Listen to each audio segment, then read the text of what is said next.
what I saw was a little bit soft touch. So it's a crucial decision that can change a game. I think was clear for the referee to overturn the decision. Glenn, what do we make of that interview then? Interesting hearing him talk about seeing different things throughout the week. So clearly not happy with the way his players are going from the training ground to games on a Saturday. I think rightfully so, especially on the first half performance, like he highlighted there. Honest, as we've become accustomed to from Ruben Amorim, didn't exist, he said, in the first half. I think they're all fair. Soft was another word used. But one thing you will walk away from Goodison Park today is that his team has shown a little bit of character for him, and that's probably the first time they've shown character for quite a while, this Manchester United group.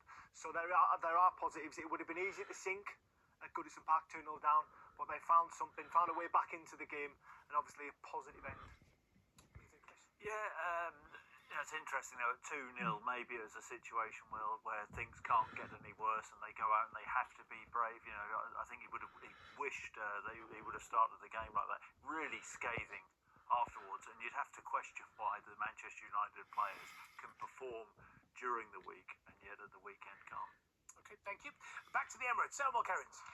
Arsenal 0, West Ham 0, but Arsenal just trying to make a little bit more hay. They're finding a lot of space now down the left-hand side. They're dinking balls in, looking for their makeshift striker in Marino. He's been there a couple of times. Just moments ago, Partey dinked a ball across to him at the far post. He just couldn't quite get his touch right in order to get the shot on target.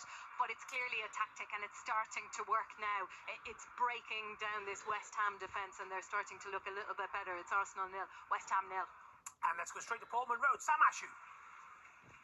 Still 0-0 at Portman Road. Not sure how, though. I'm out of breath already. We're only, 15 minutes into the game. Spurs are settling into it a bit now. They had to, really, because they couldn't have started much worse than they did. Kulusevski's getting on the ball. Jed Spencer's enjoying a bit of space on the right-hand side. Bergvall had a shot well saved a couple of minutes ago as well. Look, Ange Postecoglou isn't one of those who shouts on the touchline, but he must be fuming with what he's seen over the past 15 minutes or so. But Spurs are now starting to wake up, thankfully for them. 0-0. In the Bundesliga, Bayer Leverkusen are 2-0 up. Let's go to the Vitality. John Akers. Feels like a matter of time before we get a goal here, Jason.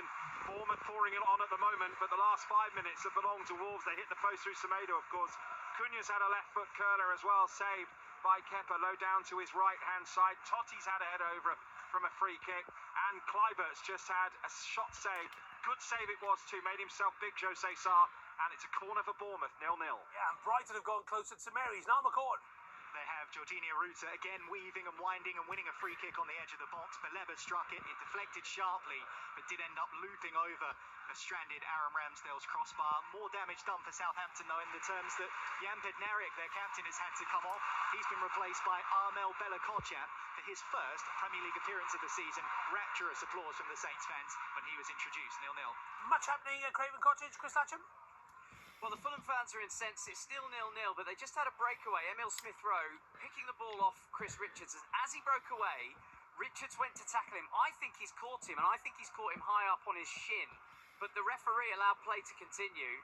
It came to nothing, but the fans are absolutely furious. Obviously, VAR will be in play. I don't think it's a red card challenge, but it was definitely a foul, and it interrupted what would have been an early breakaway for Fulham, and they're not happy here. Still 0-0. Thank you very much indeed. Here's Aaron with the latest news from the EFL today. In the Championship, if this was radio, I'd be hitting the tumbleweed button right now. I said early doors, early on in the green room to the guys, I said I feel there's going to be goals today. Just the one in the 3 o'clocks. It's come at the Hawthorns, West Bromwich Albion leading Oxford United. Let's head into League One, though. Some interesting storylines developing there. Niall Ennis bagging his 3rd goal in 5 games since joining Blackpool on loan from Stoke. They're 1-0 up on Crawley. But how does that affect the picture at the bottom? Because, taking a look at it, Cambridge United 1-0 up this afternoon at the Abbey on Stockport. And my word, Neil Harris this week said he was going to let the shackles off and let them go and just give everything a real good go.